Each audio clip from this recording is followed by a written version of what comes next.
Quer conversar que eu nem dormi direito essa noite.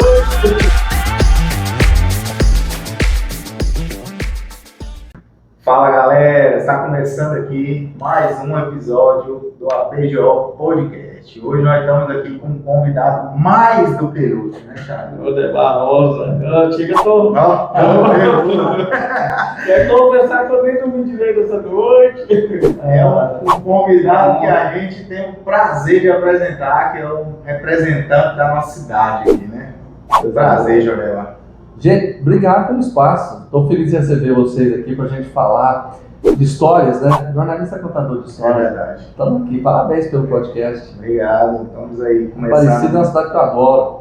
Bom, é uma cidade que está crescendo muito, né? Parecido. Demais, né? E acho que você viu crescer, né? E, Você faz jornalista também.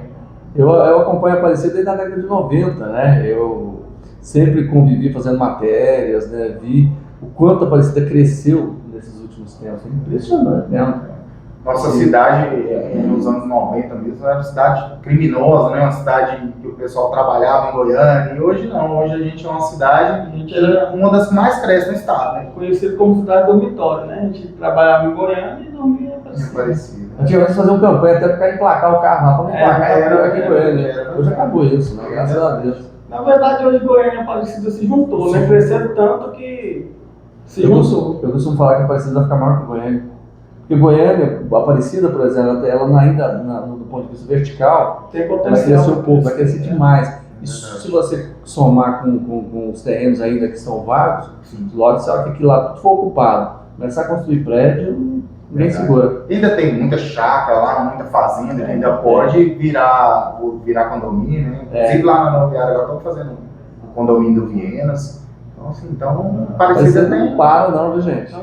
Aparecida não para.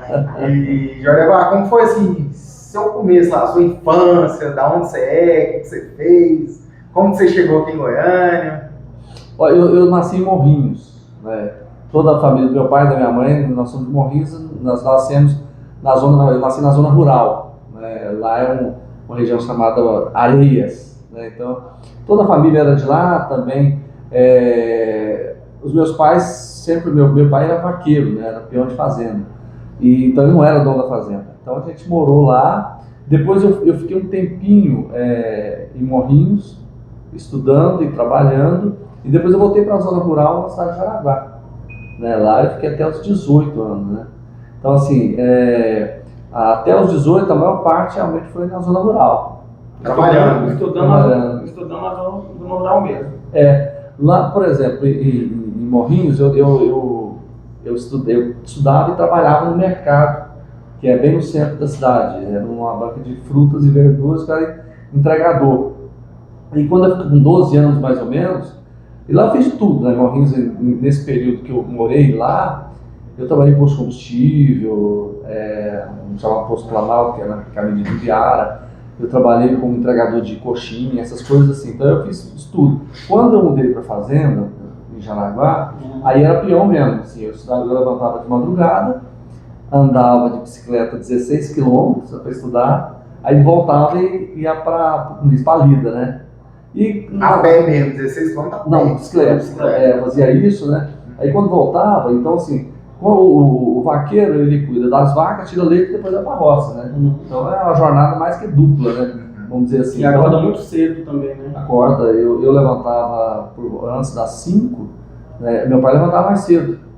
Meu pai levantava por volta das 4, porque o leiteiro passava para pegar o leite bem cedinho, né? Porque senão o leite perde, naquela época não tinha refrigeração. Então você tira o leite, coloca no latão, já deixa lá pronto. E a pessoa passa de caminhonete. E tinha aquela história mesmo de colocar água no leite para render, ou isso aí é só mito? Não, lá não, porque assim, lá você tinha aquela quantidade, o dono nunca fez isso, meu pai também não gostava de fazer isso, né? Agora, porque na verdade, quando você coloca, eles têm um sistema Que vê, né? no laticínios, que percebe. Eles faziam, então inclusive às vezes até você perdia um latão de leite inteiro, porque eles falavam que o leite foi considerado ácido. Né? Às vezes por conta do calor, então passava um pouquinho, colocava aquele produto, dava como acidez. Se você colocasse água, eles percebiam, né? Nos laticínios. Às vezes o cara quando entregava na rua até podia fazer isso. Mas era jornada dupla, a gente tirava o leite e depois plantava arroz. Né? Então, o serviço de roça, você fazer tudo. E Né? não cala também, né? Não, O dia não todo cala. ali, né? E no caso você não tem folga também, porque o único dia que você não trabalha, que você não tira leite, é na sexta-feira santa. Ou já tira, né? Uhum. Mas você tem que tirar, porque senão o gado gira, Perde, né? o peito é grande da vaca, o bezerro, se você não tirar o leite e não colocar o peito na boca dele, ele morre de fome. Uhum. Não é igual o Nelore, que você pode deixar solto, né? E não tem problema, né? Então, a gente fazia isso. Então, todos os dias, né? Você trabalhava todos os dias. Eu detestava férias, porque vai trabalhar dobrado, né? Você tinha que ir pro colégio. Aí eu tinha que levantar cedo para descasaca, né? Mas foi na cidade de férias, eu vou me ajudar, menino. Mas era muito ruim de serviço, sabe? Assim, eu trabalhava, eu lembro que quando eu fiz 18 anos, eu não tinha. Naquela época era muito difícil, né? Década de 80. Então, mudar para Goiânia, como? Desempregado, essas coisas todas, bancar estudo, era muito difícil. E aí eu tinha planejado estudar em Anápolis, né? E lá tinha só 3 cursos: Ciências Contábeis, Economia e Administração de Empresas. E eu fiz vestibular e passei para Ciências Contábeis, né? E aí tinha que pagar a matrícula, né? Aí, vocês sabem o que é tarefa de arroz? O cara mede um pedaço lá e você ganha por aquilo. Uhum. Se você não monta, você faz mais de uma, né? Aquele negócio todo. Meu pai era muito bom.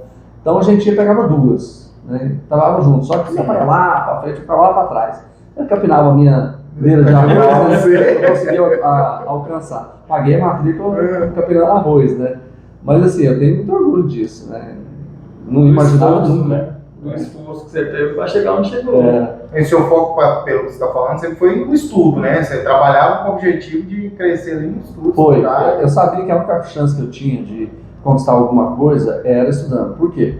Meu pai não era rico, não ia ter herança e eu não tinha time empresarial naquela época, então eu sabia que o estudo era a única chance.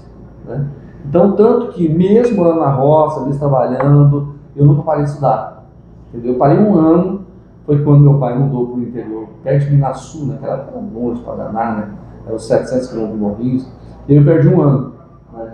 E nessa época era muito raro as pessoas estudarem. Era difícil, porque além da dificuldade, tinha que trabalhar com os meus pais.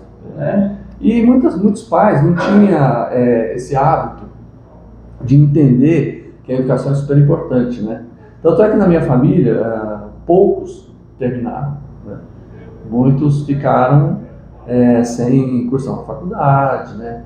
Tem os seus negócios, hoje estão trabalhando em variados locais, mas assim, eu optei por isso, eu tinha essa consciência, né? Desde cedo eu sabia que eu não queria ficar naquilo.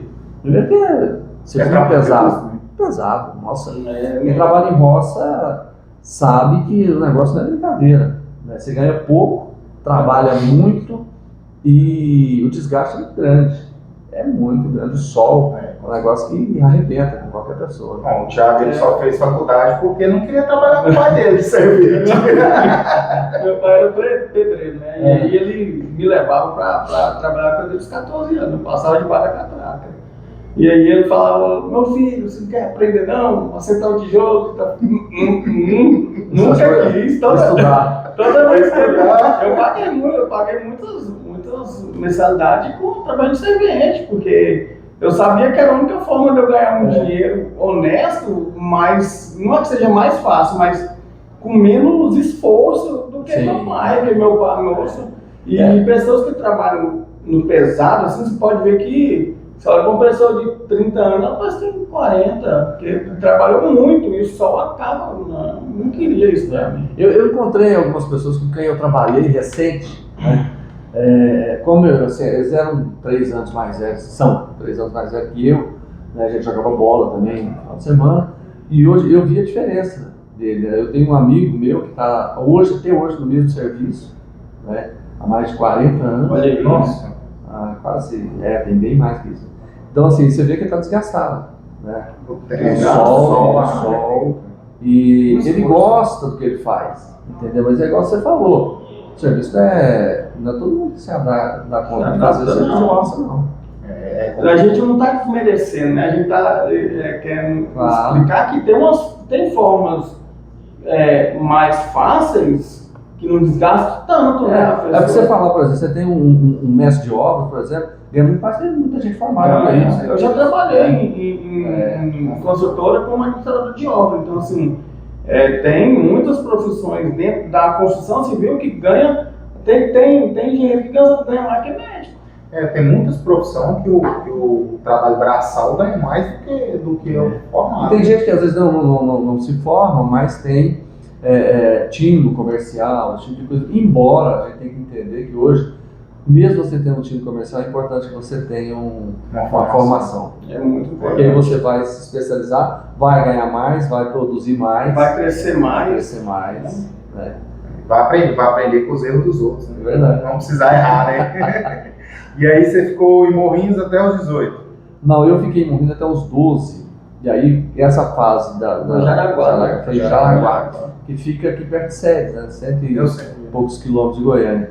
Aí quando foi com 18 anos, eu vim para Goiânia, né? Aí um primo meu me disse que se eu queria fazer o direito... Não deu certo em Anápolis. Deu. O problema foi o seguinte, eu ia de ônibus, eu trabalhava, quando eu completei 18 anos, passei no vestibular e fui para a cidade. E aí eu trabalhava num escritório despachante, né? Eu ganhava uma mixaria, né? E ia de ônibus à noite. Então eu trabalhava o dia inteiro e ia de ônibus para Anápolis todos os dias. Só que aí eu fiz esse comando, não era minha praia, cara. Quando eu olhei aquele tanto de turno, aquele negócio todo, eu falei, cara, não rola. Eu fiz a Sou de humanos. Não rola. Eu fiz a administração e o curso de administração e contabilidade, até o quarto período é praticamente o mesmo, muda do que para lá. E é muito número, muito número. E aí você vai doido. Aí o meu foco era direito, eu ia fazer direito, né?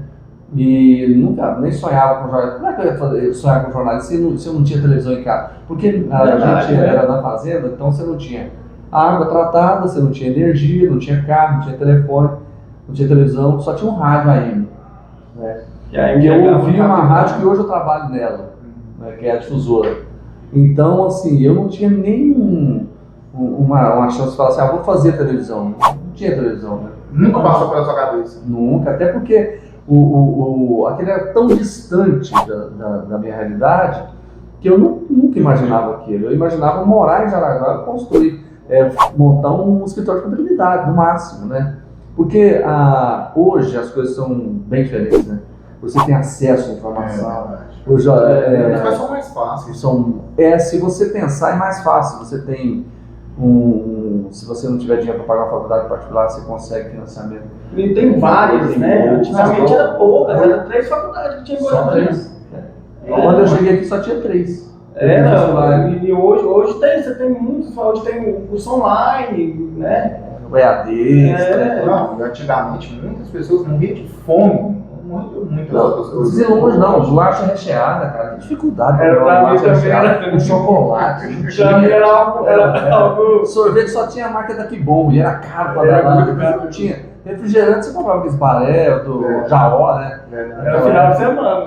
Vocês são mais novos, talvez não conheçam essa realidade. Mas assim, essas coisas que a gente tem no dia a dia, o iogurte, cara, nossa, era difícil demais de comprar. A gente não tinha dinheiro pra isso. Por exemplo, quando você morava na roça, você não comia carne de vaca, você comia carne de porco, carne de frango, você criava. Né? Então era mais difícil de você ter essas coisas. E ovo, exatamente. Aí você fazia o polvilho, minha mãe fazia essas coisas todas. Ela fazia o polvilho, criava galinha, fazia o biscoito, né? Essas coisas todas, aí você variava muito, fazia farinha, aí você tinha a carne de porco que você matava ele e colocava carne de lata, essas coisas todas, né? Então a maioria você produzia, o leite. Né? O que você comprava na cidade? O arroz você produzia, né? Você comprava o sal, fósforo, essas coisas assim. Mas, por exemplo, a gente produzia o leite, o arroz, o feijão, o óleo, que mais? O polvilho para fazer o biscoito. Praticamente. Você fazia muita coisa. A alimentação praticamente era toda era a maioria era caseira mesmo. E minha mãe sabia fazer isso tudo, né? E eu ajudava, por isso eu aprendi muita coisa. Fazendo assim, essas coisas também de polvilho, farinha, esses treinos, você acabava fazendo. Então, assim, essa realidade não permitia, não é que não permitia a palavra pesada, você não imaginava que podia chegar a Na verdade, nem conhecia, né? Porque não tinha televisão, não tinha como você conhecer o jornal. Não. Né? Assim, você ouvia os caras na rádio, era uma coisa do outro mundo, né? Já ouvi, achava, né? Já ouvi. Você ouvia, você já achava uma coisa surreal, né? Como que a gente E a coisa mais engraçada que eu tive a sorte e o privilégio, né? Na década de 80, mas bem no início ali, vários duplos sertanejos apareciam um sucesso. Foi Parada Dura, por exemplo, Milionários é Rico. Aí você tinha muitas do Glória Solival e por aí afora. E eu gostava muito de Parada Dura, né? Eu gosto até hoje. E um dia eu tive o privilégio de fazer um clipe, eu dirigindo Parada Dura. Então, assim, aí eu chamei o Creone, né? Que é o Creone aí, né? E falei pra ele, falei, cara, você não sabe a emoção que eu tô sentindo. Depois eu vou contar essa história do clipe, né? Eu tô sentindo agora em poder dirigir você, dirigir o Sérgio Reis, né? Vários outros artistas, né? Moacir Franco e muitos outros, né? Então, assim, depois você fala, pô, cara, eu ouvia, era fã dos caras, de repente você pode dirigir.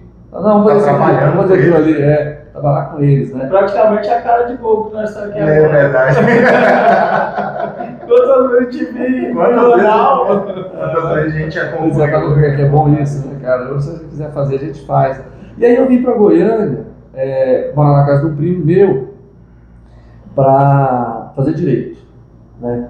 Mas aí eu não tinha grana, né? Não tinha...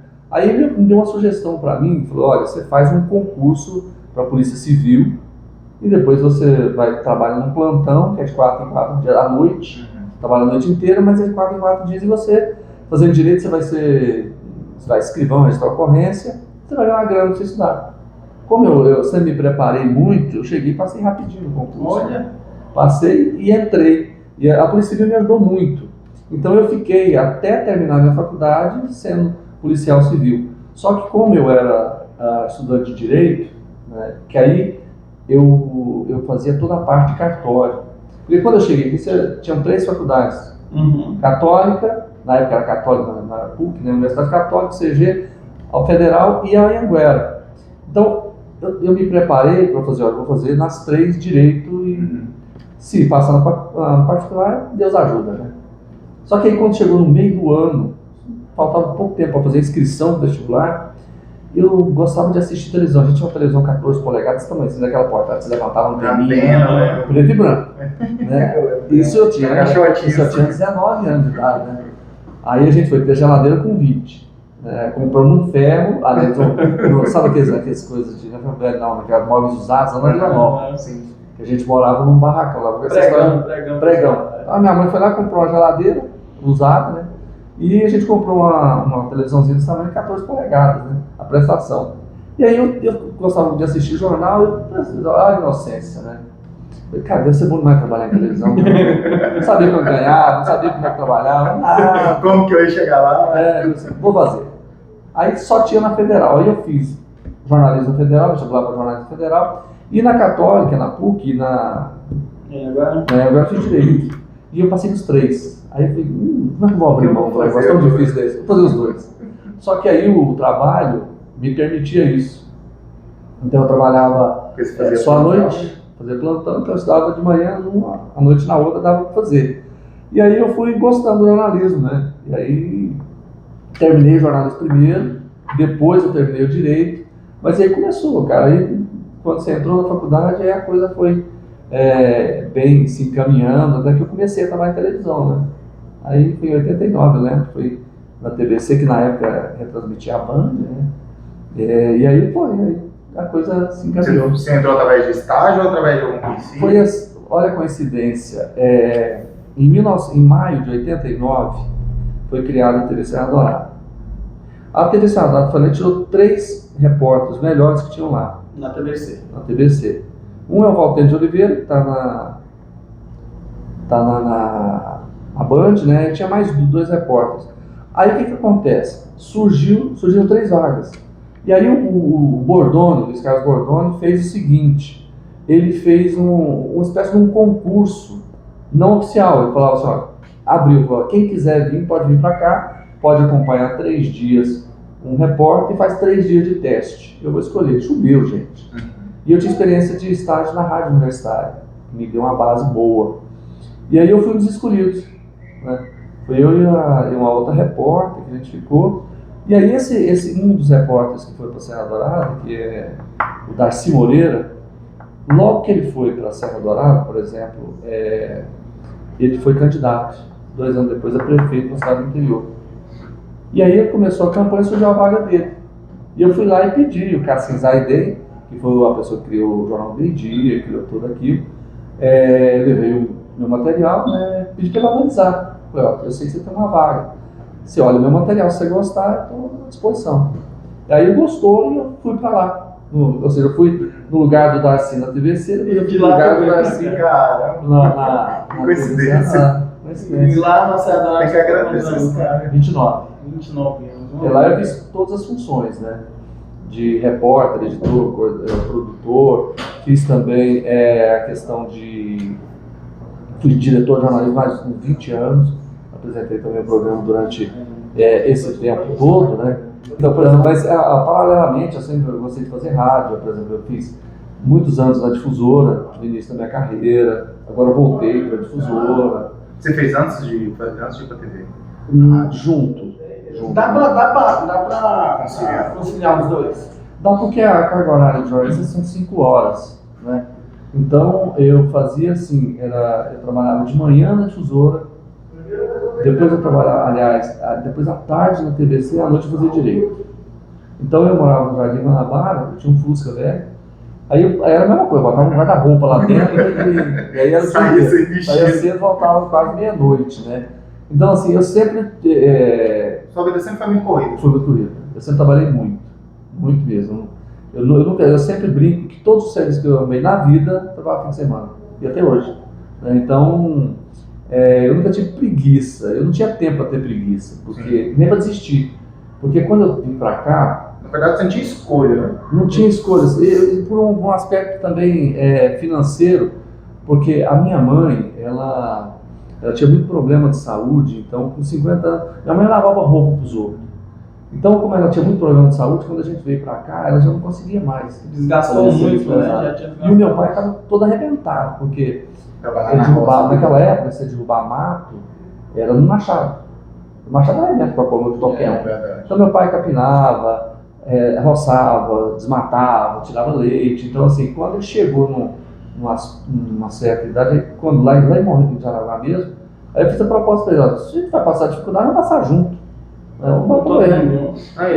Eles vieram. Aí eu fiquei um ano aqui, logo depois de um ano eles vieram. A primeira casa que a gente morou foi na sogra do Hamilton Carneiro. Era tinha 3 barracão, assim, 4 barracão. Tinha umas 12 pessoas no banheiro. O banheiro era de fora, né? Eu lembro. Cara, assim, fazia fila. Então, assim, era muito assim, você mudava, aumentava o aluguel, você mudava, né? Então eu morei em vários lugares da Vila Nova, assim, quando o cara aumentava, a gente mudava, aumentava, a gente mudava. Ia tentando achar a gente dava conta de pagar, né? Até formar, cara. E quando eu formei, comecei a estabilizar as coisas. Aí você vai começou a ver você tem que comprar uma casa, né? Depois você compra um carro, essas coisas assim, você começa do zero, né? Uhum. Então, até você colocar as coisas em ordem, demora, né? Começa a realizar sonhos, né? A gente realizar o sonho, né? Que a gente sempre almejou, buscou, né? Então, assim, eu não tinha como desistir, porque eu tinha uma família para cuidar. Né? Eu tinha um aluguel para pagar. Isso eu faço desde os 18, né? Assim, com meus pais, né? Depois eles ficaram muito doentes, assim, acabou que com o tempo, assim, eu tive que cuidar realmente mesmo, assim. Eu sempre cuidei, né? Sempre fiz isso. Tanto é que o primeiro dinheiro que eu ganhei foi para comprar uma casa para minha mãe. Assim, eu tinha um Fusca velho, né, 75, e eu ganhei uma grana fazendo um trabalho de jornalismo. Eu falei assim, novo, né? Vou comprar um carro novo, né? Cheio de mulher, né? Ou eu compro a casa para minha mãe, né? Aí, cara, comprei a casa e continuei com o Fusca, né? E fez o certo, foi a melhor coisa que eu fiz. Assim, por exemplo, tirou o peso da consciência da minha mãe, né? Eu acho que você também chegou no ponto e falou assim, pronto, agora eu já realizei o sonho da minha mãe, né? Foi. Tô tranquilo. O que eu queria, na verdade, é assim, sempre poder dar condição para eles não passar dificuldades, né? Porque a gente passa muita dificuldade na vida, então assim, a primeira coisa que você fala assim, não, as coisas básicas, essas coisas todas, ter plano de saúde, ter comida, ter casa, esses trem todos, você nunca deixa faltar. Né? Então assim, eu consegui fazer isso, foi um privilégio, né? Esse negócio todo. Isso é bom e assim, mostra a educação que seus pais te deu de criar um bom filho para cuidar dos bons pais, né? O Foi. que falta hoje, hein? Foi difícil esse começo assim, na televisão? Foi difícil porque assim, o trabalho de jornalista não é fácil, né? As pessoas têm muito glamour, pensando que você ganha muito dinheiro, que você trabalha pouco. É isso aí, igual o que você falou que é 5 horas. Eu achei que chegava lá no jornal do meio-dia, chegava às 11h30 e já ia apresentar. E aí, como é 5 horas, você trabalha em 2. E tem uma parte das coisas que são 6, então tem uma série de amigos meus que estão 12 horas por dia. E assim, eu trabalho 13, né? 13, 14 horas por dia, todos os dias, mesmo depois de tantos anos. Mas por quê? Eu optei hoje por um esquema diferenciado. Mas assim, então, muitas vezes as pessoas imaginavam que eu chegava às 11 horas e ia embora 1h da tarde. Não, mas a gente que tá de fora, é igual bancário, a gente acha que chega lá às 11 horas, na hora que abre o banco e vai para 3 horas. Não é, né? Tem toda a preparação do programa, né? Você começa no dia anterior discutindo as pautas do dia seguinte, o repórter sai para a rua, você tem que dar conta de fazer, tem que trazer, tem que editar, você tem que jogar no ar. É um time que joga. E é muita gente, né? Muita gente. O que eu fiz sempre, né, é uma opção que eu tive. Você está pronto. Para a hora que alguém precisasse do meu, eu estaria pronto. Porque tem muita gente que faz o contrário, né? Ele quer a oportunidade, para se ficar pronto lá. Não, se você estiver pronto antes, a primeira vaga que surge é sua. Você fala uma frase que eu peguei para mim. Eu sempre tive sorte, mas eu sempre tive preparado para a sorte. Isso. Essa é a melhor frase. Né? Você tem que ter sorte. Você tem que estar preparado para a sorte. E eu me considero um cara de sorte, assim. As grandes matérias que eu fiz, grandes coisas, foi exatamente por estar pronto e disposto, né? E, por exemplo, eu lembro de eu estava começando, né? E tem aquele antigo quilombo que chama os Calunga, lá na divisa com a Bahia, né? E tinha uma matéria lá, tinha que indicar, 600 quilômetros de lá, né? A repórter que era a repórter mais experiente, não posso, preguiça, né? Claro, eu posso. Estrela, né? Vai querer andar de casa. Eu posso, né? E eu fui lá, assim, foi uma das melhores coisas que eu fiz, assim, conheci um lugar daquele, eu fui lá 2 vezes, né? Então, assim, grandes matérias que eu fiz é porque eu estava pronto. No momento certo. E com coragem. Com coragem. Então eu tive a sorte de ter essa matéria estar acontecendo lá e eu estar pronto.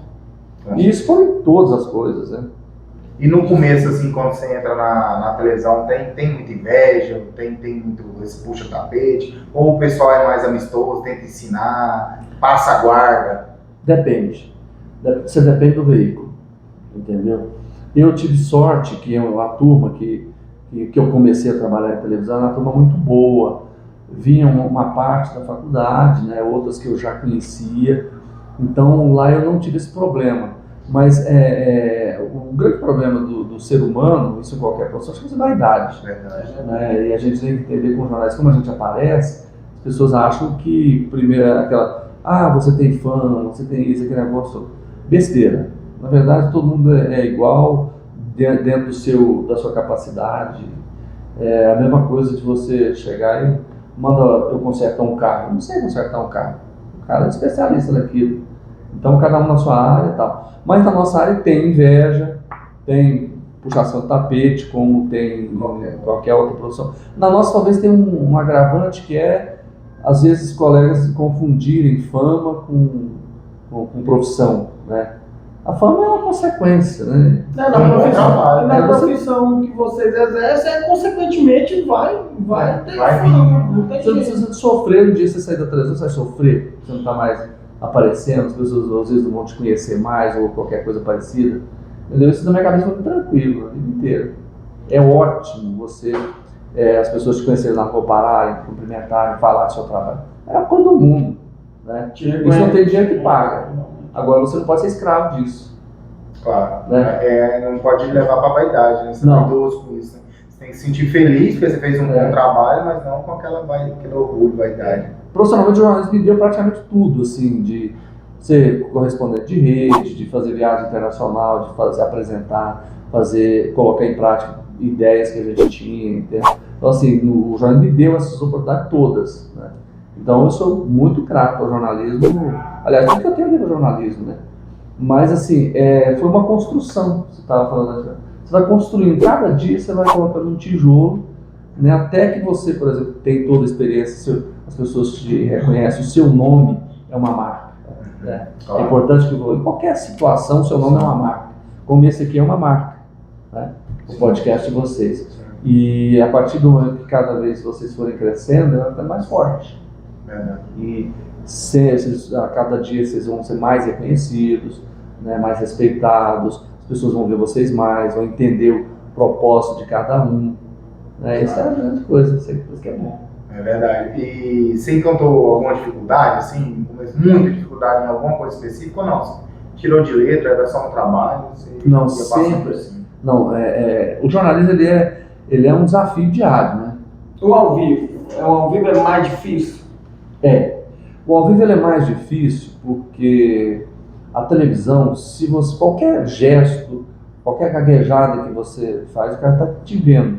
Né? Ele está te olhando, ele está percebendo, ele olha em você, ele sabe se você está nervoso, né? Ele sabe se você tem conhecimento do assunto, se está preparado para isso ou não. O ao vivo você tem que se preparar para ele. Eu preparava na frente do espelho, lia coisas na frente do espelho, comentava na frente do espelho, pegava gravador, gravava minha voz, eu não achava minha voz bonita, achava horrorosa, né? Eu achava que não ia dar certo em televisão por causa da voz, entendeu? Só que são medos que a gente tem, você vai superando, né? Mas assim, eu me preparei, eu sempre tive facilidade para ao vivo, sempre. Por conta do meu estágio em rádio também. Porque rádio geralmente é ao vivo. Rádio é ao vivo. E assim, até hoje como tem muito ao vivo, tem pessoas sem dificuldade. Quando você entra em rede é mais difícil. E tem um negócio chamado delay, né, que você fala, vai lá em cima e volta. Quando eu estou terminando de fazer essa frase aqui, está chegando no início aqui. E aquilo entra dentro do seu ouvido. Né? Tem gente que quase morre com isso. Eu já tinha bagunçado. Desconcentra, né? Eu acho que desconcentra, né? Porque assim, todo o apresentador trabalha com ponto. Alguém fala no seu ouvido.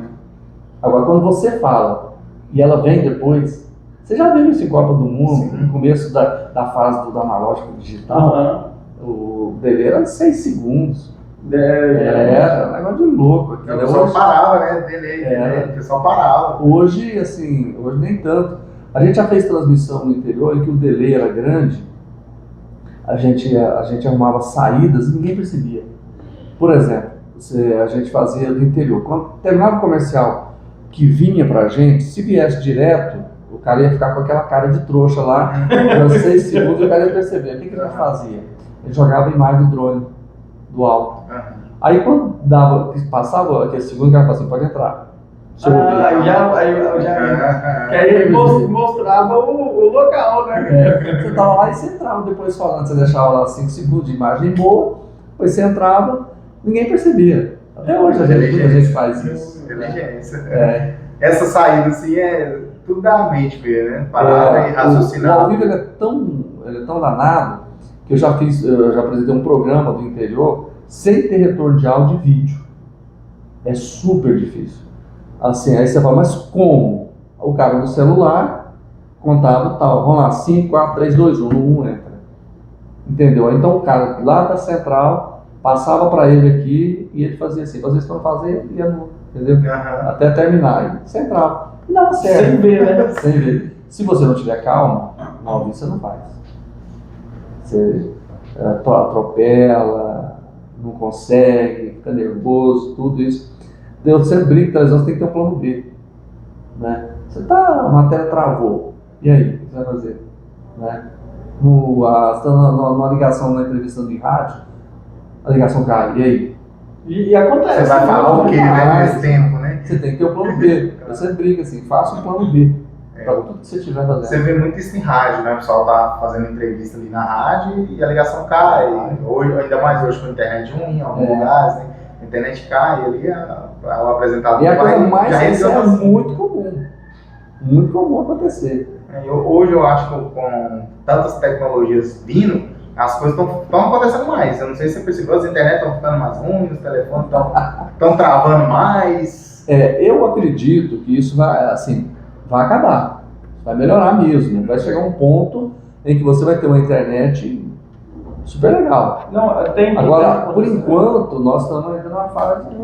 Nós estamos engatinhando, né, em comparação com outros países, né? O 5G chegou agora, aqui pra gente, ainda está sendo implantado, então assim, a gente tem muito a melhorar ainda e crescer nessa área de tecnologia, né? Essa área é tão boa, o crescimento é tão rápido. Como eu trabalhei no analógico e depois no digital, a gente fazia ao vivo, o micro-ondas era uma roda bem grande, né? Era difícil demais de fazer. E a gente brincava, eu chegava a brincar com os caras, calma, olha, vai chegar um dia que você vai pegar a câmera, vai chegar num ponto da cidade qualquer, vai ligar e vai transmitir ao vivo. Os caras viam, né? Você faz isso com o celular, né? É verdade. Qualquer lugar do... Você faz lá de qualquer lugar. Faz de qualquer lugar que Fala você com quiser. Basta a internet, né? Agora de louco, né? Você tinha aquele esquema antigamente que você levava o caminhãozinho para colocar ao vivo. Você pega um coisinho, bota um chip lá, uma maletinha nas costas, faz o que você quiser. O caminhãozinho que mandava o sinal, né? E era aquela coisa, né? Assim, você chegava no ponto, tinha que... O ao vivo antigamente, antes da internet, você tinha que... A televisão tinha que avistar um ponto, como se fosse um espelho, e aquele ponto avistar onde você estava. Que ele mandava de um para o outro. Um para o outro. Nossa. Se você não... Quando começou a construir prédio em frente à televisão, o pessoal falou assim, e aí? O que nós vamos fazer? E era verdade. Se você não enxergasse, como é que você fazia o esquema? Era Morro do Mendanha, Serrinha, os outros pontos. Então você fazia isso. Se você não enxergasse, você não fazia. Hoje não tem mais isso, né? É verdade. Você faz basta ter internet e você olhar para cima, né? E aí você pega o satélite e vai embora. Pegou a internet, você faz de qualquer ponto. Então isso facilitou demais as coisas. Você não tinha... A dificuldade faz você criar. Como a gente antigamente, você só tinha uma mídia, que era as câmeras, e só tinha aquelas câmeras profissionais, as pessoas não gostavam de usar outras câmeras, a gente criou uma vez um quadro chamado Repórter Cidadão, em que as pessoas faziam e mandavam pra gente. Eu lembro. Era que ninguém usava cena de terceiro, né? Então a gente saiu na frente desse negócio. Hoje você não faz mais. A maioria das matérias que você faz são imagens que as pessoas mandam. São flagrantes, que as pessoas pegam. É porque a pessoa está lá na hora, né? Você está aqui no celular, você... Às vezes não dá tempo, né, do repórter chegar e pegar... Hoje o repórter anda de moto a cidade toda, né? Hoje você não mas precisa mais hoje, se você tiver chuva, por exemplo, você pode mandar só para um lugar e captar as outras imagens que chegam para você. É verdade. Dá tudo. Por exemplo, antigamente se acontecia um negócio bem pesado, você tinha que ir lá no interior, captar a imagem, voltar de carro, às vezes você demorava, né, mais de um dia. Hoje o cara, aconteceu lá, os caras vão te mandando imagem, você pode até mandar um repórter para lá. Mas aconteceu lá, você recebe agora. A globalização, né? A tecnologia é incrível. incrível. Por que nós dá para gravar isso aqui com um equipamento tão pequeno, reduzido e acessível? Né? Porque antigamente você ia comprar uma câmera profissional, não é de louco. Hoje você faz tudo com celular. É verdade. E você já imaginou mudar não de profissão, mas de ramo? Igual eu vejo muitos jornalistas, um exemplo, Fábio Bernardes, hoje ela não faz mais um programa jornalístico, né? Hoje é mais entretenimento. Isso. Você já imaginou fazer isso? Não, assim, eu nunca trabalhei com essa hipótese, não. Até porque eu gosto de fazer jornalismo. Hoje, assim, eu adaptei a minha vida com vários trabalhos com um tempo menor de ocupação. Né? Então eu levanto cedo, bem de madrugada, na difusora o programa começa ao vivo 6h15, né? Então tem que estar lá bem antes. Então das 6h15 até as 8h estou na rádio. Né? Depois, por exemplo, estou aqui na secretaria, aí da meio-dia a 1h eu estou na Band, aí volto para cá, depois tem das 6 às 7 eu estou no programa nacional da TV Pai Eterno, aí só que abrir um leque para mim atuar de forma publicitária.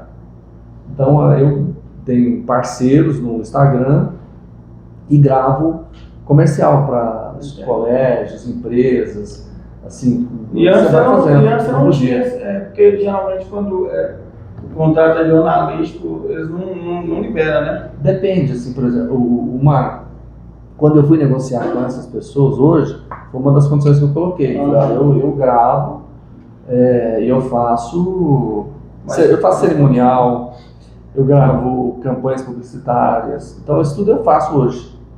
Tanto que você está em 2 redes de televisão, né? Eu estou em duas televisões e assim, é outra coisa rara, né?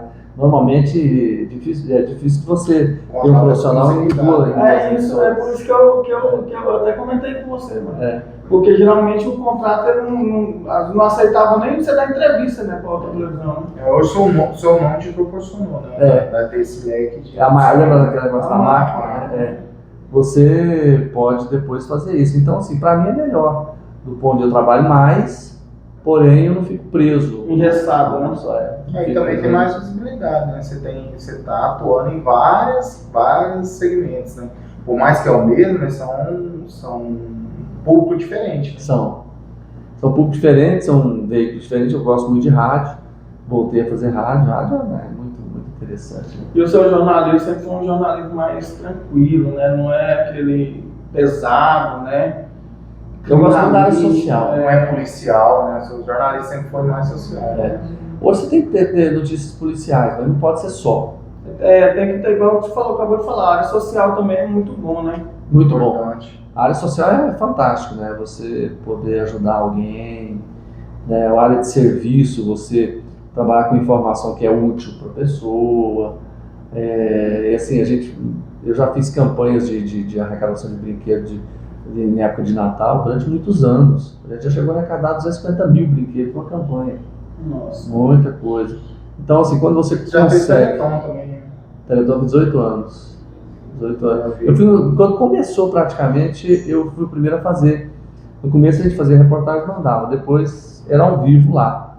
Aí ia passar lá em São Paulo? Onde São Paulo. Eu ia pra lá, né? Ia pra lá. A ACD tem um trabalho fabuloso nessa área de criança com deficiência. É impressionante. E o tamanho? Hoje ela tem várias cidades brasileiras, milhares de crianças atendidas muito profissionais, especializados naquilo. Então, assim, tudo isso agrega, até do ponto de vista mesmo de vida, né? De retribuir também um pouco do que Deus te deu, né? Também você fala assim, Deus para mim foi muito bom comigo, né? Me deu mais do que eu merecia. Eu sempre coloco isso, porque é verdade. Quando você consegue fazer do seu trabalho uma alegria e ajudar alguém, é bom demais. Acho que todas as pessoas tinham que ter essa responsabilidade de fazer do trabalho alguma coisa para beneficiar alguém. Né? E é o lado humanista da gente, né? O lado humano. Acho que você chega num certo patamar, todo mundo acho que tem que chegar num certo patamar que já conquistou teoricamente o que a gente sempre sonhou, que acho que você passa a ter uma obrigação também de retribuir aquilo que você teve, né? Aquela experiência, passar a experiência para os jovens, né? E assim, muitas vezes, assim, eu já encontrei muitas vezes, as pessoas chegam e te agradecem por uma coisa que foi feita que você não lembra, né? Não tem como você lembrar de tudo, mas ela lembra. Claro. Foi importante para ela. Foi importante para ela. E é importante até hoje pelo resultado, assim, na área de aposentadoria, por exemplo, né? Às vezes, muitas matérias, uma vez eu recebi uma pauta num domingo para fazer lá em Hidrolina, que depois de Séries, a denúncia era um pai que amarrava um filho à corrente, que achava debaixo da árvore. Nossa. Fui armado até os dentes, entre aspas, né? Vamos pra lá, chegamos lá, e já lá quando olhamos tinha um menino sentado lá. Menino não, já um homem, né? E eu olhei, tinha uma correntinha, assim, daquela de amarrar cachorro, né? Falei, nossa, tá meio, é verdade, né? Aí nós chegamos, o pai dele nos atendeu muito bem, né? Eu falei, nós estamos aqui para isso. Nós recebemos a denúncia, tá? Eu falei assim, não, o menino é aquele ali. Aí ele falou, não, nós estamos aqui, vamos conversar primeiro. Esse senhor chama-se Ananias, né? Na época ele tinha 70 anos, 72 anos, né? Hoje ele tem uns 95. E aí ele falou, olha, o problema é o seguinte, ele tem deficiência mental, ele não fala entendeu? E ele enxerga mal. Eu tenho 3 deficiências. Se eu deixar ele aqui, ele vai sair nessa roça aqui, eu nunca mais vou encontrar ele, porque eu tenho mais 4 igual para cuidar. Nossa, Meu Deus. Ele falou, sou pai de 8 filhos e 5 têm deficiência. Ele falou assim, eu tenho uma aqui que ele é cego, surdo e deficiente mental. Meu Deus. Eu tenho outro que é mudo, tem uma leve deficiência mental e enxerga. Mas são 5 para cuidar, né? A matéria que era de denúncia virou de ajuda. Aí nós fizemos contato aqui, trouxemos a família para que eles pudessem, os médicos, dar uma olhada, ver se era possível segurar, porque com o tempo eles iam ficando cada vez piores, né? E aí a gente fez, isso aí virou uma coisa, isso foi em 1999, por aí, 98. E o ano passado, eu estava no Paço Municipal, subi no elevador, e um senhor perguntava, você é o Jorge Levar? Eu falei, sim. Ele falou assim, eu conheço uma pessoa que gosta muito de você. Aí eu falei, quem? Ele falou assim, olha, é um senhor, eu queria fazer mistério, pensando que eu não ia lembrar, né? É um senhor que você foi fazer uma matéria lá em Hidrolito, o senhor Ananias. Como é que você guardou o nome dele? Eu falei, não tem como esquecer uma matéria tão comovente dessa, né? Aí ele mora hoje em Goiânia, né? E eu fui lá visitar ele um dia, tem pouco tempo, né? E ele chegou e construiu a casa, cada um deles tem um cômodo com o nome na porta. Esse que tem todas as deficiências, ele gosta muito de cavalo, então ele construiu um cavalo de cimento, tamanho natural, só para o filho passar a mão. Aí ele tem uma capelinha no fundo para rezar, e a mulher dele hoje anda na cadeira de rodas. Então ele com 95 anos, ajuda a empurrar a mulher dele na cadeira de rodas, cuida dos filhos. Mas ele faz isso sozinho. Tem uma filha dele que não tem deficiência, que mora perto, ajuda. E um desses, que ele tem uma certa deficiência mental, é mudo, mas ele enxerga e tem um certo raciocínio. Esse ajudava a dar banho em todo mundo, mas ele está ficando cego. Então são coisas que você pega e são transformadas em exemplos de vida, matérias que você... que marca, né? Que marca. Nossa, é uma história sensacional desse momento. E às vezes as grandes matérias que eu fiz foi por ter paciência e ouvir pessoas. Aí você fala, você tem que ouvir alguém. Se alguém te parar na rua, para, converse. Eu estava um dia, a vida de jornalismo de corrida, né? Eu estava correndo para levar a última matéria, eram umas 11 e pouquinho, eu estava na Araguaia com a 3, e uma pessoa que eu não conheço falou assim, olha, eu tenho uma bomba para você, tem gêmeos siameses que nasceram. Eu falei, tá, no peito, colado no peito, assim? Ele falou, não. Colado na cabeça? Ele falou, não. Nos braços? Ele, não. Eu falei, mas como? Colado aonde, mano? Aí eu falei assim, desenha aqui pra mim. Aí ele fez desenho assim. Um corpo e 2 cabeças de cada lado. Corpo só. Nossa. Meu Deus. Eu olhei assim, cara, eu tô com uma bomba na minha mão. Aí eu falei assim, onde que é? Ele falou, não, é em Santo Antônio.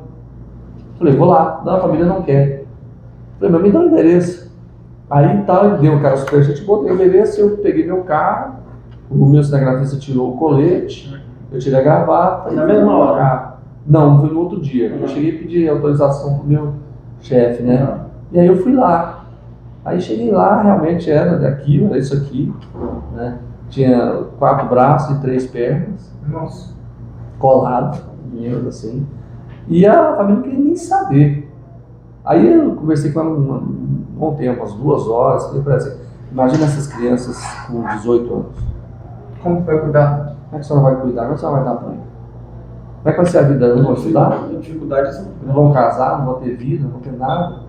Aí eu falei assim, eu não sei se tem como separar. Ninguém, aqui no Centro não tinha feito nenhuma cirurgia de separação de gêmeos siameses. Ela falou assim, mas a gente pode, e ela é pobre, a gente pode pedir ajuda e pode pedir um médico para avaliar ver se existe uma solução para isso. E aí fizemos, foi uma matéria exclusiva e nós colocamos, aí um médico se dispôs a fazer, e foi a primeira cirurgia de separação de siameses realizada no Centro-Oeste, foi o Dr. Zacarias Calil, que na época até então era desconhecido.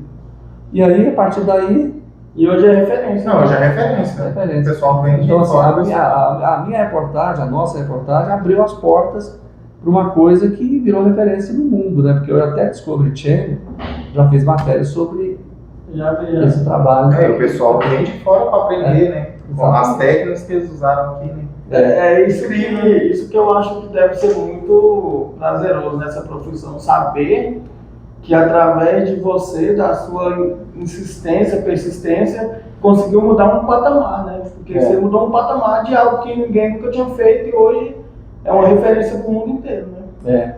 Então, assim, por quê? Porque eu tive a paciência de ouvir. Se eu deixasse passar as partes, estou com pressa, não teria pego. E também ter a humildade de explicar, né, para aquela família que seria muito difícil, né? Porque a pessoa às vezes chega lá, não quer não, vamos embora, também não tem aquela humanidade de explicar que seria muito difícil. Então, por exemplo, uma das coisas que eu também tenho orgulho de ter feito foi, assim, a Romaria do Divino Pai Eterno é uma das maiores do Brasil, né? Recebe lá 3 milhões de pessoas. É verdade. E nós temos são 15 ou 16 clipes com artistas, com uma música que é composta lá, que é o Hino do Romero. Então lá tem o que chama Romaria, levantei cedo, juntei a boiada, né? E um dia nós fizemos uma matéria e sobraram imagens. E aí o editor colocou essa música do Valtinho, do Walter José, fez um clipezinho de 30 segundos, né? E colocou, eu falei, que música que é essa? Ele me contou que era de um compositor lá da Trindade, né? Aí eu pensei, aí fui pensando aqui, aí eu falei assim, nem imaginou se a gente pudesse pegar um artista conhecido, gravasse essa música, a gente trouxesse ele pra cá e ele fizesse o mesmo, como se fosse um carreiro indo pra Trindade. Né? Aí tá, primeiro nós pegamos de Paulo e Paulino. Eu falei pra eles, eles toparam. Nós gravamos tudo lá no estúdio e tal, fizemos aqui assim, uma câmerazinha e tal, fizemos o primeiro clipe. Aí, pronto, deu certo, né? Aí a gente apresentava o clipe, né? Aí nós fizemos aí nós fomos abrindo, né? A gente pegava um artista que era conhecido, porém estava um pouco fora da mídia às vezes, para não cobrar, porque a gente não tinha dinheiro para pagar. Aí depois dele nós pegamos o André Andrade, depois nós pegamos o Adair José, depois veio, aí foi crescendo mais ainda, né? Vai dando visibilidade, né? Mas assim, esses 3 primeiros foram muito importantes pra gente, muito bons. Que abriu, né? Abriu as portas, assim, muito bom. Veio Moacir Franco, aí depois a gente gravou com Guilherme Santiago, Sérgio Reis, Vitor Iléo, Leonel Solimões, com o Rick. A gente gravou com Edson Hudson, Trio Parada Dura, Amaro Batista, Zé Ricardo, Thiago, tem até mais aí. Então, assim, virou uma marca, né? 15 clipes que a gente fez, Jair Giovanni, e eles vinham, os artistas vêm pra cá, gravam com a gente, fica aqui, a gente não paga nada para eles de cachê, a gente só paga o hotel, comida e leva eles de transporte. E o arranjo tudo por conta deles. Aí, então virou uma marca, né? E deles também, de vir fazer esse trabalho. Sim. Se você pegar, por exemplo, depois pegar esses clipes, você vai ver que os últimos são muito bem produzidos, que foram produzidos juntamente com a FIP, que é o trabalho hoje da TV Pai Eterno, né? Que essa música, os direitos dela são da TV Pai Eterno. Então, foi uma coisa que você pega as situações e elas são transformadas em grandes projetos. E lá na TV Pai Eterno, o seu trabalho é jornalístico também? Lá tem um programa, um telejornal, ele vai das 6 às 7, só que ela é nacional. Ela é nacional. Aí a gente tem correspondente na França, nós temos no Paraná, nós temos no Belo Horizonte, temos no Pernambuco, São Paulo, Brasília. Então a gente tem correspondentes em várias partes, né? E é um jornal de cunho nacional que a gente faz. Então ele vai das 6 às 7 da noite todos os dias. Ao vivo também. Ao vivo. Daqui a pouco tá indo pra lá. É isso aí. Coisa boa. E é uma experiência. Você já tira de letra, né? Ao vivo você tá em casa. Né? Eu sou muito tranquilo. Embora você tenha aquela história, né? Ao vivo é ao vivo. Todo dia é ao vivo. Todo dia é uma luta diferente. É uma batalha, Você tem que estar pronto porque você vai trabalhar com informação, entrevistas, você tem que estar bem informado, né? As coisas acontecem hoje, você fala à tarde, então se eu chegar lá sem saber o que está acontecendo, pode ter uma entrevista, né? Que eu preciso estar informado. Então, a matéria-prima do jornalista é a informação, que é fundamental você ter. E chega assim, você chegar para gravar e chegar a informação na hora, você tem que pegar ali, engolir e sair para falar. Sim, o dia que a Marília Mendonça morreu, a morte dela foi confirmada às 5h40 da tarde, mais ou menos, né? O jornal começou às 6. Nós tivemos que entrar com imagens e E já tudo falou sobre improviso. isso, né? Cara, Tudo improviso. Então eu tinha que saber da história dela, onde que ela estava fazendo show, né? Um pouco do que ela fez, composição, música, né? E aí a gente foi embora, né? O dia que o Ives morreu, por exemplo, nós temos um programa de 3 horas de duração, ao vivo, né? Só Trabalhando Falando da história dele. né? Porque foi anunciada de manhã, né? Então você já tinha que chegar lá e até do Willis acho que você tirou de letra, porque você acompanha a história dele desde o começo, né? eu conheço muito, né? Assim, porque na verdade é aquela história, você tem que ser. Você não pode conhecer só a parte do momento que você nasceu. Você tem que conhecer tudo, né? Tem que saber desde quando ele era vereador em 58. O homem ali fez história, né? Tem muita história aqui em Goiás, né? Tem muita história. Muito trabalho. Muita O Goiás história. praticamente no chão, né? Construiu muita coisa. Ele sempre foi uma pessoa, o Willis foi uma pessoa, como diz, sempre foi tocador de obras, né? Na área de infraestrutura, sempre foi um cara que fez muito. Acho que, na minha opinião, por exemplo, na área de saúde, educação, ele podia ter feito mais. Eu acho que ele podia ter feito mais. Concordo. Na infraestrutura, asfalto. Ele fazia asfalto, né? Obras, grandes obras, ele sempre foi. Deixa a marca dele, né? É uma pessoa que faz parte da história, talvez seja o político mais, um dos mais importantes. Eu não colocaria como mais, porque Pedro do Vico, né, tem o fato de você trazer, mudar uma capital de lugar, igual esse aqui, não existia nada, né, você tem que ter coragem, É né? verdade. Ele vinha um cara é coragem. Você enfrentar toda uma estrutura de política que estava há muitos anos, séculos, né? Você brincar, né? Você tinha um domínio da família Caiado, né? E ele chegou exatamente para tirar isso da cidade de Goiás para trazer para cá. Então, assim, você tem muitos grandes políticos em Goiás. Agora, esses dois realmente eles estão bem, assim, Mauro Borges, excepcional, né? Um cara visionário também, né? Implantou muita coisa importante para Goiás. Você disse que foi lá para os quilombolas, para os índios. Como é que é gravar no meio dos índios? Assim? Deve ser muito difícil a comunicação. Tudo. Nos Calunga, não, porque eles falam português. Eles têm a linguagem. Agora, quando é no meio dos índios, eu fiz uma parceria uma época, estava no começo da minha carreira, com a PUC. E nós saímos daqui e fomos para os Craô, 1.000 e tantos quilômetros. Na época a estrada estava muito ruim, a gente foi de Toyota. Nós gastamos 2 dias na estrada. Chegou lá todo dolorido. Você vai na BR-153, aí você entra no Tocantins, fica entre uma cidade chamada Presidente Kennedy, não sei se você já passou por lá. Lá em Presidente Kennedy você entra à direita, cruza o Tocantins, chega na cidade chamada Itacajá. Lá os Craôs são 10 aldeias, uma área muito grande, e eu fiquei lá 19 dias. E assim, a gente fazia comida na beira do córrego, né, que a gente comprava as coisas entre uma aldeia e outra, dormia na rede, né. Não comia a comida deles, não? Comia. Mas assim, como a gente também não podia, que a gente era mais pessoas, se você chegar, eles têm pouca coisa, né, eles não são pessoas que guardam as coisas, a vida porque deles. tem tanta refrigeração. A vida deles você produz hoje, come hoje, né, assim, a não ser plantações, né, de arroz que eles têm, alguma coisa assim. Mas o dia a dia deles é muito assim, você vai lá, você pesca, você tem uma caça, alguma coisa assim. A gente comia na casa deles, algumas coisas, mas como a gente andava muito, aí quando a gente parava na beira de um córrego, né, a gente fazia um fogãozinho lá, botava uma lenha e fazia a comida, a gente comprava muita coisa enlatada também. Mas assim, eu vi muitos rituais indígenas, né? Aí você vai aprendendo com eles algumas palavras, e eles falam português, assim, alguns têm uma certa dificuldade, mas falam, né? E depois eu fiz tanta amizade que quando eu morava no Jardim Guanabara, O Getúlio, que era um cacique de uma dessas aldeias, veio para cá para minha casa. Você legal. imaginou? Ele era 1 metro, ele tem, né? 1,80 m e tanto, 85, né? Virou uma atração. O índio na casa que vai levar, né? Aí minha mãe falou assim: uma cama pra você. Não, traz só uma coberta. Pegou uma coberta no cimento. Aí eu dormia, tinha só um negócio de palha, né? Não costumo ter cama, esses trem assim. E as roupas, eles vestem roupa ou não? Sim, quando eles vão para a cidade, eles vestem. Lá eles ficam muito de calção, né?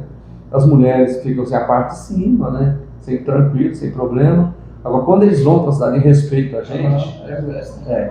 eles gostam muito de camiseta e calção, bermuda, esses trem assim, né? A mulher usa vestido, uma saia, quando elas vão para a cidade, né? Na aldeia eles ficam mais à vontade, né? Então, e a aldeia é um negócio, é outro mundo. Quem Eu tenho tiver a chance, vontade de conhecer. é outro mundo. interessante. É outro mundo. Eu fui 2 vezes lá. Uma eu fui de avião, fazer matéria, fiquei lá 2 dias, e essa outra eu fiquei 19.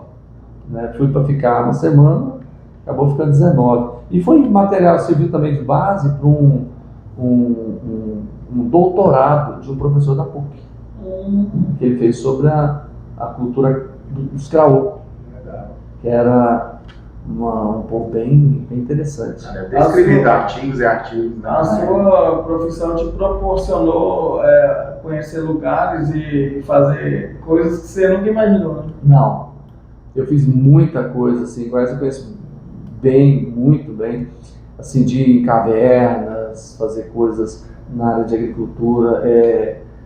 Porque teve uma época que a gente criou um projeto de fazer o jornal no interior. E ninguém fazia isso, né? Fazia o programa inteiro. Então, só que antes de fazer isso, eu ia para a cidade e fazia uma série de matérias, pegando todos os aspectos. Uma era o turismo, a outra curiosidades da cidade, e tinha uma matéria que eu fazia só do alto. Era cidade tal, vista de cima, tudo com drone, então nada de baixo. E assim, por exemplo, eu fui em Pirinópolis, uma das matérias que eu fiz foi na Cidade de Pedra, que é um local de formações rochosas que eu nunca vi igual. E para você ir lá não tem água, não tem comida, é longe, você tem que levar tudo. É ralação mesmo, entendeu? Então você vai, você fica o dia inteiro, você leva tudo que você tem que fazer. Mas é um lugar completamente diferente. Já que você tiver a oportunidade, para a Cidade de Pedras, em Pirinópolis. Já foi lá em Bonito, é muito demais. Já foi Ela lá já. é bem fora da cidade.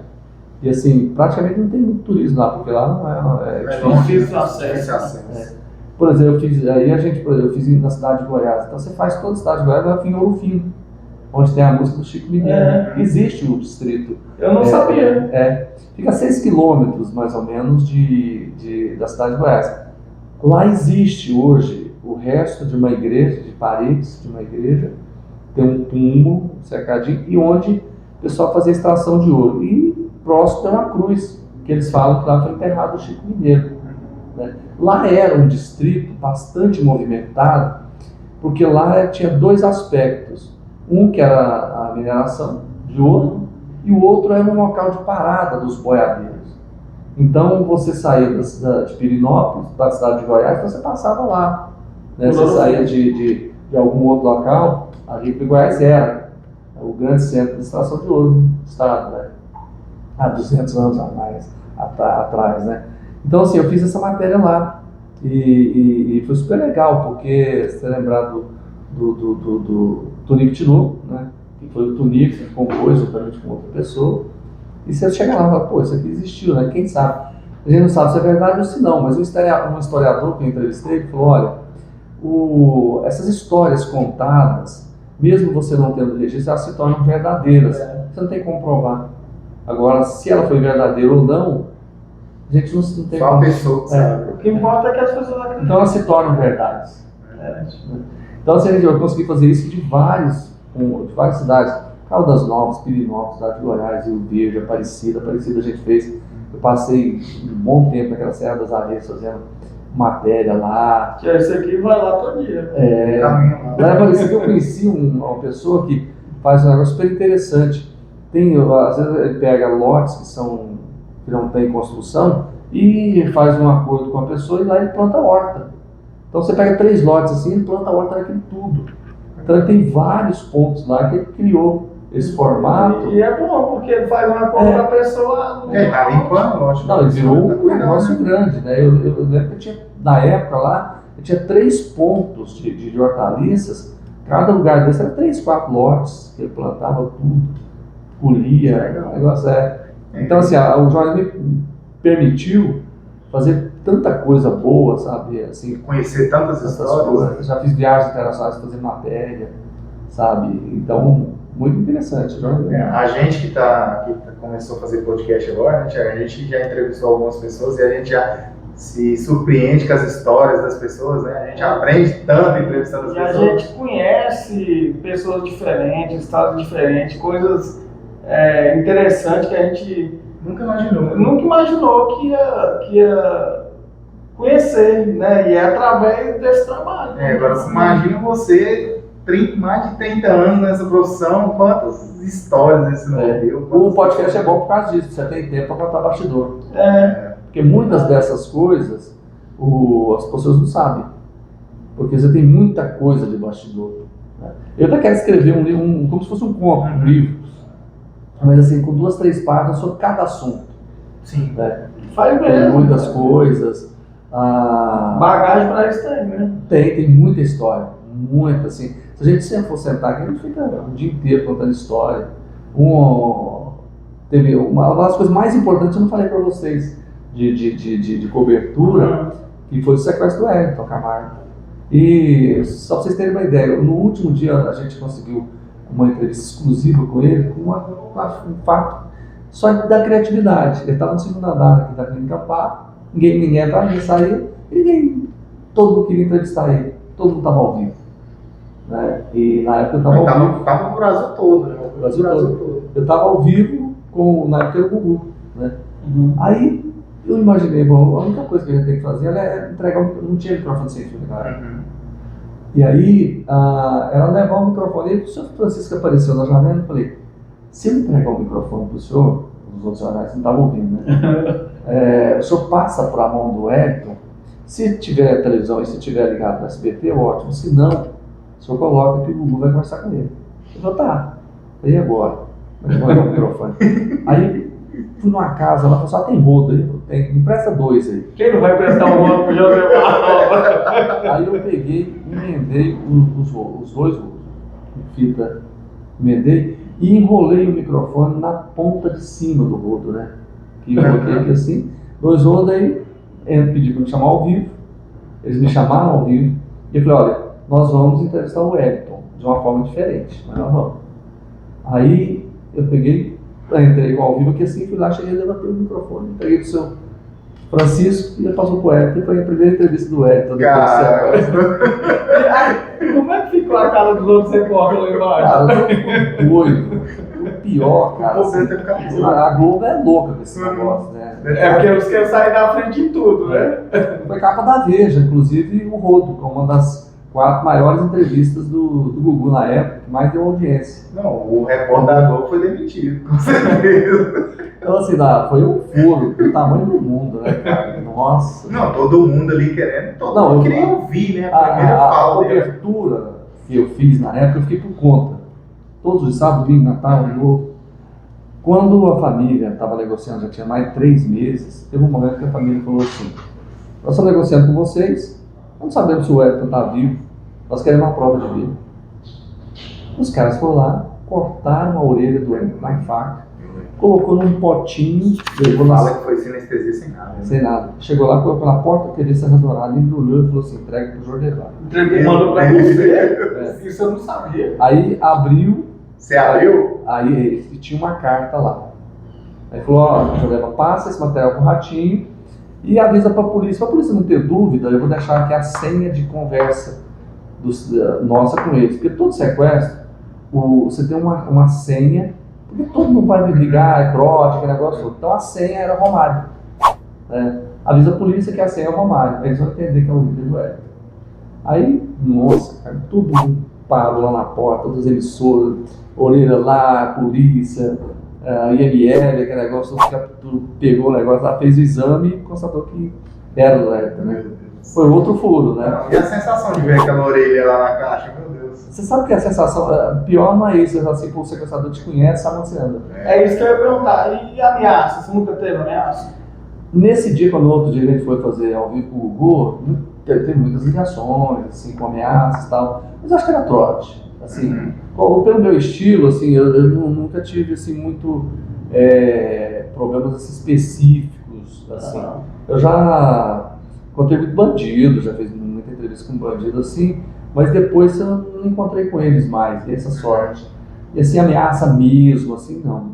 Também a sua entrevista é muito educada, você não agride ninguém, você não é aquela pessoa que fica humilhando, né, querendo...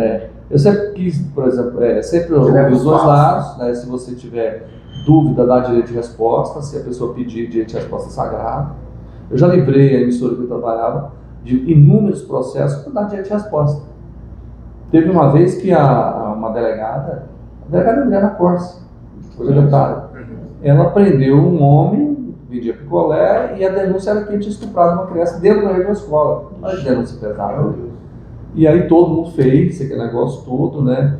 E aí depois a família entrou em contato com todas as emissoras e pediu, falou, gente, isso não é verdade, ele não fez isso, queria que você desse direito de resposta. Nós só uma emissora que deu. E isso livrou de um processo monstruoso de indenização. Porque quando eles entraram no processo com todo mundo, nós mostramos para eles que nós tínhamos feito, dado direito de resposta, na mesma tamanho, na mesma proporção. E que nós tínhamos agido conforme a informação de um inquérito policial repassado por uma autoridade, que era no caso da delegada. Então a gente se livrou do processo por conta disso. As outras emissoras até pagaram mais grana. A responsabilidade dessa profissão de jornalista é muito grande, né? O erro de um médico mata uma pessoa, de um jornalista pode arrebentar a vida de muitos. Ele pode levar uma pessoa e acabar com a vida dela em poucos segundos, né? Exatamente, não é? A responsabilidade que a gente tem, ela é monstruosa. Monstruosa mesmo. Você pode... Imagina, você tem uma empresa que mexe com alimentação, tem uma denúncia errada que fala de alimentos estragados, aquela coisa, o cara pode comprar. Você quebra a empresa. Quebra a marca. Não é? Exatamente, a marca. Né? Uma escola com denúncia de questões de assédio, pedofilia, acabou quem é o pai que deve ter coragem de levar para lá. Então, sempre antes de pôr uma matéria no ar, vocês dão uma investigada? Sim. A gente procura sempre liga para quem está sendo denunciado, se a pessoa quiser falar, a gente grava, essas coisas todas. E você, da forma como você escreve a matéria e coloca, você já está sendo imparcial. Porque, por exemplo, você fala, olha, o inquérito diz isso, segunda fulana, a testemunha está comentando isso, nunca tem essa prova. Coloca sempre o acusado, nunca As pessoas criticam. O suspeito, né? As pessoas criticam, às vezes a gente coloca suspeito. Ah, mas o cara confessou. Não, mas... Legalmente, tem quem faz direito sabe exatamente isso. Enquanto você está no inquérito, ele pode ser indiciado, ele é suspeito. Você passou por processo, você vira réu, você vira denunciado. Mas você ainda não está condenado, né? Não está condenado. Você pode chegar lá na frente e você ser absolvido. Verdade. Não é? Então, assim, aí quando você coloca suspeito, os caras criticam. Rede social, o povo pensa que pode falar o que quiser, né? Então, assim, você tem que ter esse cuidado, né? A pessoa é acusada, ela é suspeita, ela está sendo indiciada, está sendo denunciada. Até para não ser injusto, né? Exatamente. Mesmo, por exemplo, tem casos, assim, que às vezes chegam a um certo ponto e depois você percebe que não é verdade aquilo, né? As pessoas tentam te enganar. Verdade. Muita gente forja, né? Querendo eu só não entrei numa fria tremenda porque eu desconfiei. Porque um dos grandes negócios do jornalista chama-se desconfiar. Você tem que desconfiar mesmo. Entendeu? E perceber, você está fazendo uma denúncia, não olhe no olho da pessoa, perceba os sentimentos dela, os movimentos da mão, aquela coisa toda, porque você vai entender algumas coisas. E uma vez eu tive uma denúncia de que a mulher grávida de gêmeos foi sequestrada, tiraram os bebês e foi embora. E aí eu fui lá na casa dela para fazer a matéria, tinha uns bercinhos lá, um berço de menino e um berço de menina. Tava ela denunciando o caso, o marido dela denunciando, o filho do marido estava lá, toda a estrutura montada, com tudo. Ela chorava, aquele negócio todo. Teoricamente era uma bomba, imagina. E aí eu tive cuidado de ligar para um amigo meu e falei assim, olha, é possível? Eu falei, na hora do trabalho de parto, sim. Né? Aí, então, aquele negócio todo. Só que aqui, tinha hora que ela parava de chorar, e eu olhava na cara, no rosto dela e falei assim, parece que alguma coisa estava me dizendo que aquilo tinha alguma coisa errada. Estava te incomodando, Estava me incomodando. Só que ela fez tudo certo. Ela registrou a ocorrência da polícia. Ela foi no hospital. Sabe? Então, assim, tudo. Só que aí eu perguntei, cadê o exame? Não peguei. Aí liguei na delegacia, tem a ocorrência? Tem. Então, assim, tinha tudo para ser verdade. Mas aí, eu falei, cara, eu tenho que pegar. Eu falei assim, porque uma coisa me deixou desconfiando com relação a isso, que eu quero saber o horário do parto. Com o momento que ela ia entrar em trabalho de parto, esse tipo de coisa. Quando eu falei, quando a senhora entrou no trabalho de parto, a senhora ligou para alguém? Sim, liguei para o meu marido. Eu falei, peça o celular da senhora, deixa eu ver a mensagem. Ela falou, não entendo muito desse negócio, eu acho que já pagou. Eu me presta o telefone, senhor. Aí o dedo também não estava. Aí quando não tinha nenhum dos dois, eu falei, aí tem coisas, né? Eu falei, olha, a gente vai fazer o seguinte, a senhora vai me mostrar a ultrassom, a senhora esteve grávida. Não tinha. Nossa! Ela queria colocar a culpa na ex-mulher do marido. Com raiva da Com mulher. raiva. Chamou a televisão, né? Não, ela foi na delegacia. E lá Ela registrou a coisa na delegacia, ela foi no hospital, ela chamou o marido, ela comprou 2 berços, colocou lá um enxoval direitinho, para que tudo parecesse ser verdade. E não era. É porque, na verdade, hoje, Thiago, você mostrou um treino na televisão, muitas pessoas nem esperam saber se é verdade. Já julga e condena, né? Exatamente. Já acaba com a vida da pessoa. Você tem que sempre desconfiar, ter informação, né, duvidar sempre, né, e avaliar. Nossa, se fosse outro, um cara menos experiente, tinha feito. A nossa desconfiança salvou a gente. Salvou de levar um furo do tamanho do mundo. Né? Caramba, o que você fala, a sorte acompanha também, né? Tem. Não é só, mas não é só tá profissionalismo, né? Tá pronto. Eu acho essa frase espetacular. Sensacional, né? E das suas reportagens, assim, algum te marcou, assim, muito, assim, questão, assim, de você se sentir, falar assim, nossa, meu trabalho como jornalista agora eu fiz, tá feito. Sim, assim, dessas todas, assim, por exemplo, eu acho de maior relevância essa questão da siamesa, para mim foi até pela uma contribuição. Agora teve do maior impacto essa do eu fiz Rebelião de Ser Pai, passei 8 noites lá. Rebelião, né? O clipe, eu acho parede, que é isso. O clipe de Trindade para mim é uma conquista muito grande, entendeu? Agora, o que eu considero mais importante é o dia a dia mesmo. São aquelas situações em que você pega eu sempre falo uma frase, a vida é muito dura para certas pessoas. Né? Para a gente, nem tanto. Para a gente é duro, imagina para algumas pessoas, que às vezes tem muito menos sorte do que a gente. Então, assim, quando você resolve uma coisa, quando você transforma aquele problema num motivo de alegria para as pessoas, eu acho que é mais importante do trabalho da gente. Aí você fala, mas quais? Você fala assim, cara, não interessa qual foi. O importante mas é de grandes proporções? Não. Pequeno, é individual, numa casa. Então você está transformando numa pessoa. Tem a Maria Teresa fala, senhora, você não precisa dar o mundo, ajuda o seu vizinho, né? Ajuda quem está perto. Né? Às vezes a pessoa pega, vou ajudar, vou lá, uma coisa. Não, perto da sua casa tem gente precisando. Com certeza. E as pessoas acham que a ajuda é só financeira. Não é. Eu já fui em casas de pessoas que queriam me conhecer, doentes. Eu lembro de uma vez, uma pessoa tinha câncer, queria me conhecer lá no bairro, eu fui lá de noite. Já fui em festa de aniversário de senhoras idosas. Não te custou queria nada. me conhecer. Não tem problema. Já fiz Deu muito vontade, isso. deu muitas alegrias. Já fiz muito isso. Por exemplo, eu fui na casa do seu Ananias, né, 20 e tantos anos depois, que ele queria me ver. Né, depois de formar. E você viu que o seu trabalho naquele momento até frustra, porque estão todos vivos. Ele não esquece. E todos estão vivos, né? Estão vivos, todos. E a filha dele me manda, até hoje, imagens deles. E eu vou lá depois. Então, assim, eu faço isso de uma forma muito boa. Né? Eu acho que é uma forma de você retribuir. Agora, ajudar alguém a melhorar a vida dela, não tem nada que paga, né? Isso é verdade. E é o que você falou, você está transformando o que Deus te deu, passando para outras pessoas. Né? Exatamente. Nós estamos retribuindo. Isso é muito importante. Hoje a gente vê aí, a própria pandemia ensinou isso pra gente, né? Que às vezes as pessoas estão precisando tanto, que às vezes uma palavra é o suficiente para ajudar aquela pessoa. Né? Exatamente. Um abraço que você manda na televisão, no rádio, né? Tem um significado para as pessoas muito importante. É verdade. As pessoas hoje querem participar, né? Quer estar junto, quer participar, quer fazer um comentário. Não vai longe não, isso que nós estamos vivendo aqui hoje, pra gente é um sonho. É algo que... Legal, cara. A gente não imaginou, né? Não, mas nos melhores sonhos, sabe?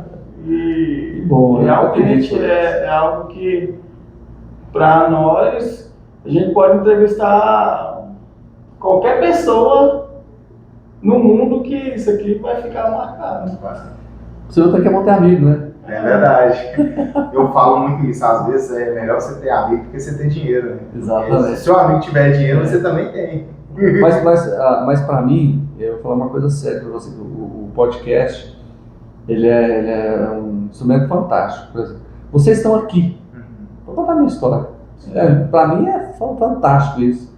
Eu poder estar dizendo para as pessoas quem é o Jorge Eduardo. Fora das câmeras, né? Então, se vocês estão me permitindo fazer isso, então, na verdade, assim, se é bom para vocês, para mim é melhor ainda. As pessoas estão vendo vocês de outras perspectivas.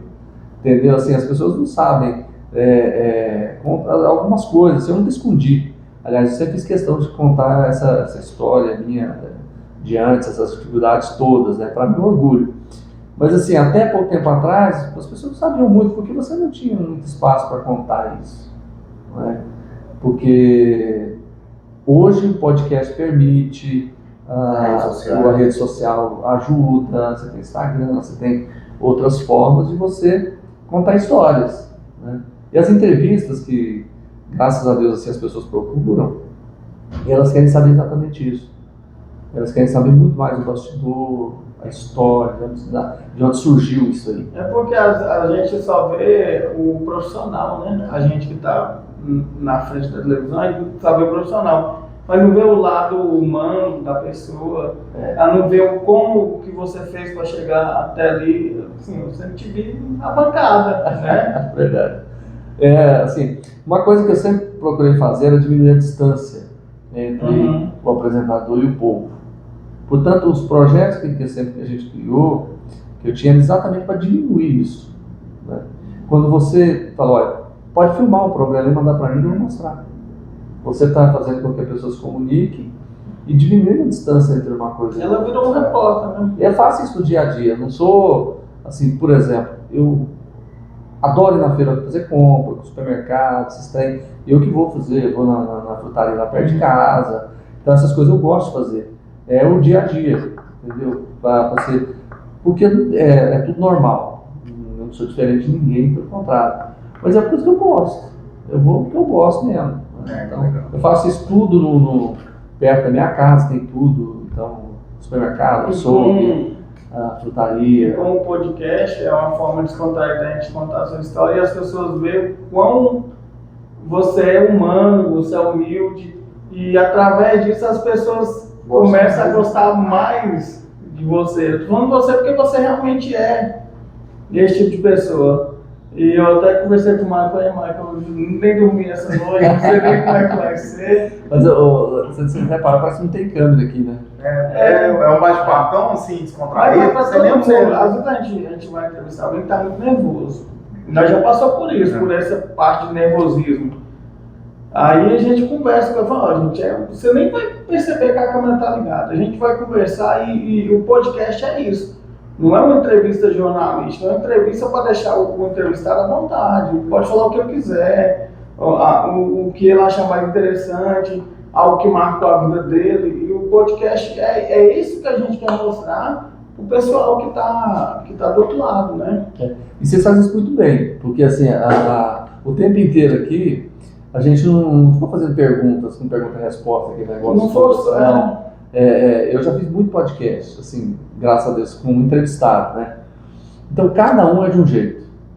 Cada um é de um jeito. Por exemplo, eu fiz um com o Newton Pinto Carvalho, imagina. Aí, assim, é completamente diferente.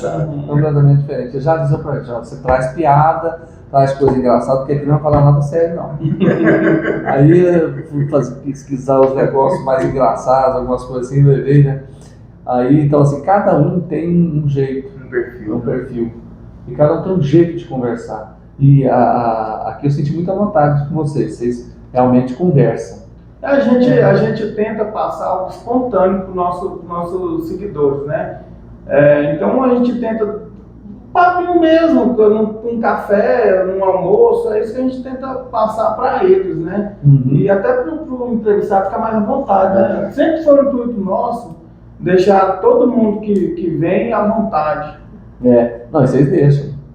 Jordão, só uma curiosidade que eu tenho assim muito. Vocês trabalham algum trabalho psicológico quando faz uma reportagem pesada assim do Adueto, do Ado Parede? Deve ter sido muito desgastante emocionalmente.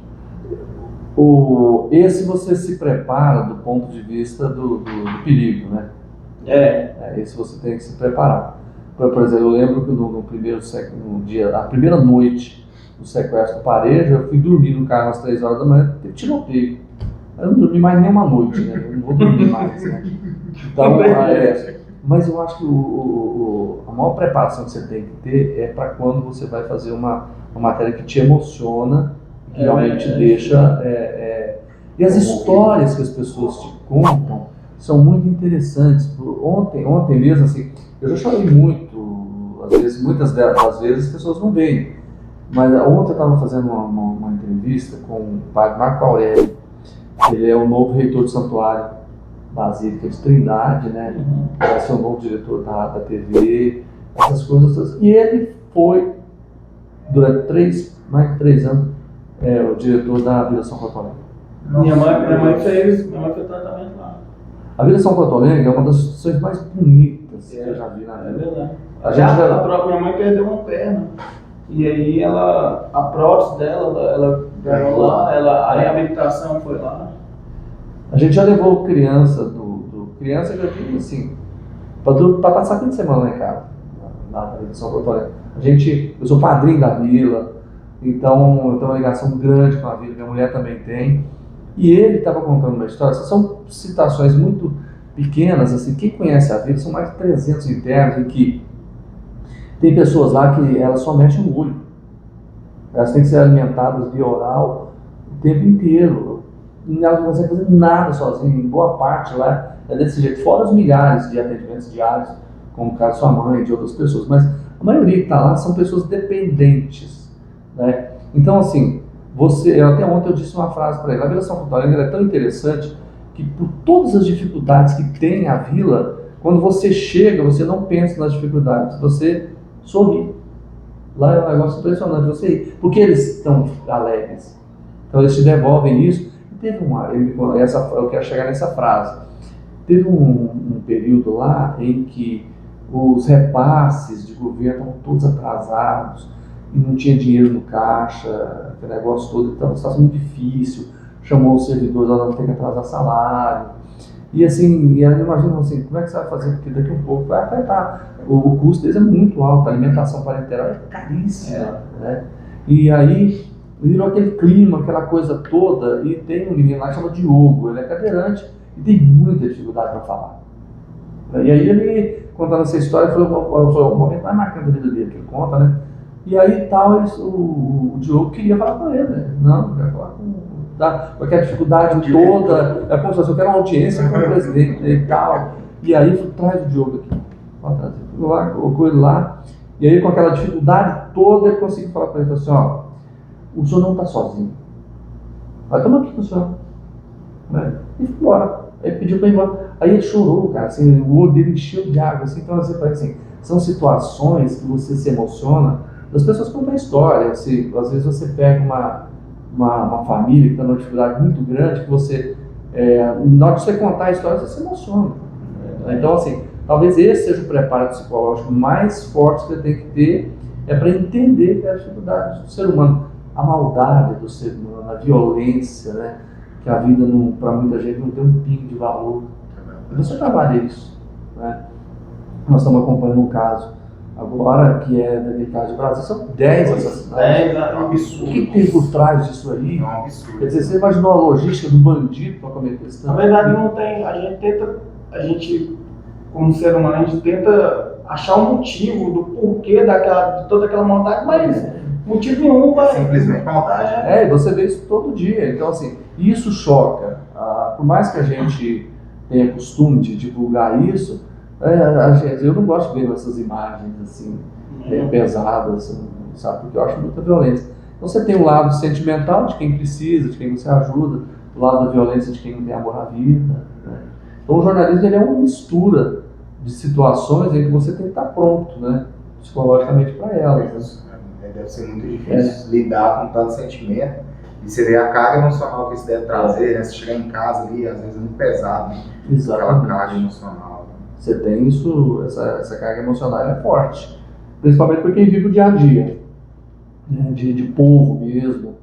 Porque o jornalismo é bom, eu gosto de gente, né? Eu gosto de povo. Gosto de estar no meio, né? Acho que esse é o grande negócio. Mesmo às vezes não estando na rua como eu não estou, mas você está ouvindo, as pessoas estão ligando, estão participando.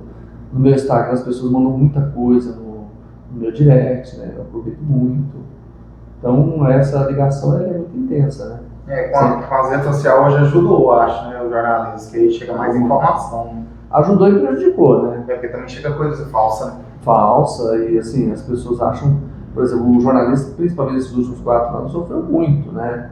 Com ataques, com coisas assim, muita fake news, muita maldade, né? Colocou em xeque demais o trabalho do jornalista, que a gente sabe qual era o pano de fundo, né?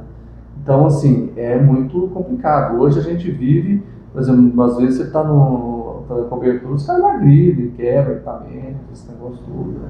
Então, a gente precisa tirar esse ódio das pessoas, né? Eu acho que o grande desafio hoje do Brasil é pacificar e que a gente possa reunir a família no Natal, no aniversário, porque eles separam, sabe? É verdade. Eu tinha visto a vida. A questão política hoje trouxe esse ódio mais acentuado, né? Eu nunca vi isso na vida Também não. Da política chegar ao ponto de separar pais, irmãos, né? Por uma coisa que eu acredito que não deveria nem existir discussão. Não parar de conversar com o irmão porque um tem uma posição política e o outro tem outra. Eu nunca tinha visto na minha vida um negócio desse, tá? Não, se você for analisar, se você for pegar esses dois candidatos e se você for analisar friamente, nenhum presta, nenhum é bom pro país. Então, teria que ser outro. Exatamente. Eu não gosto de polarização política. Eu acho que nada tem que ser polarizado, né? A gente não tem que criar um pedestal, né? E você tem que... o grande negócio da democracia é que você pode trocar. Isso. É por isso que é boa a democracia, né? E é exatamente assim, a alternância de poder, né? Eu sou contra a reeleição. Eu também sou. Então, por exemplo, uma pessoa passou lá 4 anos, você não deu conta de fazer, ótimo, senão tchau. Vai embora, se ela vai tirar da sua vida. Tiver uma vontade de voltar futuramente, né? Porque ele tinha que ficar pelo menos 4 anos fora. E no máximo, se voltar só uma vez também. E aí não tem terceira. Eu acho que a coisa é muito por aí.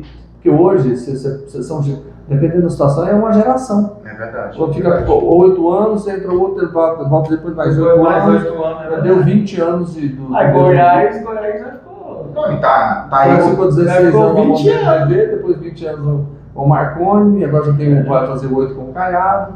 Eu não gosto de reeleição. Também acho que eu acho que não funciona.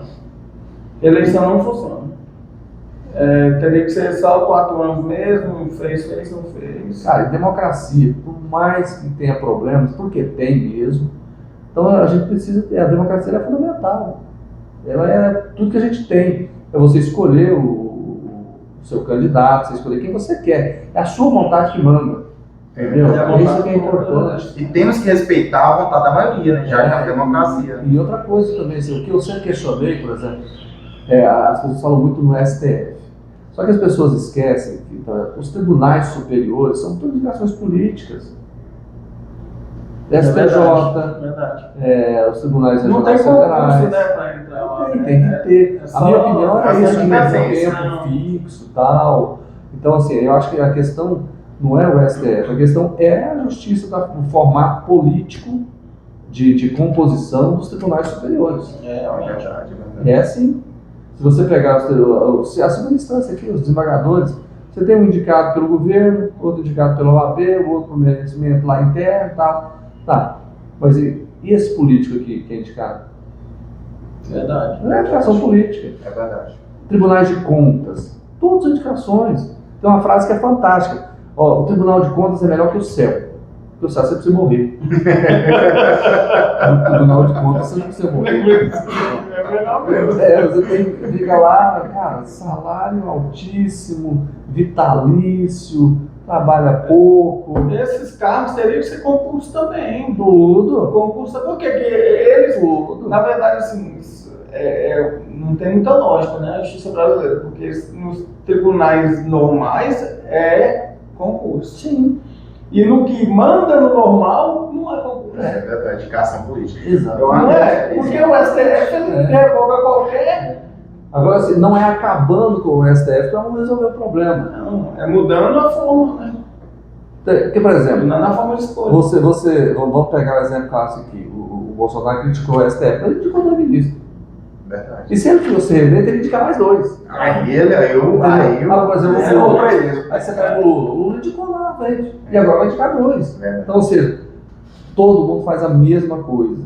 Eu sou contra esse formato. política. Né? Acho que a gente precisa rediscutir a forma da justiça. Por exemplo, não só a lei brasileira é uma das leis mais frouxas que a gente tem no mundo. Cara, o que tem de benefício nessa lei É muito antiga, né? É muito benefício arcaica. demais. Quem tem dinheiro entra com recurso aqui, entra com recurso ali, vai. Nunca Você mais. gasta 10 anos para julgar um homicídio que tem. Nós temos um caso aqui, Tem. né? 10 anos. Mas a lei E não acabou, né? Verdade, ainda não acabou. Tem Não, recurso. Tem recurso. Essa é a primeira instância, né? E a primeira instância, não. Não, toda vez é sadia. Não, pode ser, pode ser, E a segunda, exato. terceira, Vai pra Brasil. Brasília. Agora, pra que isso? Agora, outra coisa. Qual é o tempo, por exemplo, um homicídio qualificado de 12 a 30 anos, o outro é um homicídio simples de 8 a 20. Vamos lá que o cara matou a pessoa, pegou aí 12 anos de cadeia. E não vai O ficar. senso da pena, se tiver bom comportamento, ele já vai mudar de regime. 2 anos. Já tá em cima aberto. Já vai sair aberto. Depois vai para aberto. Então, esse é o preço da vida.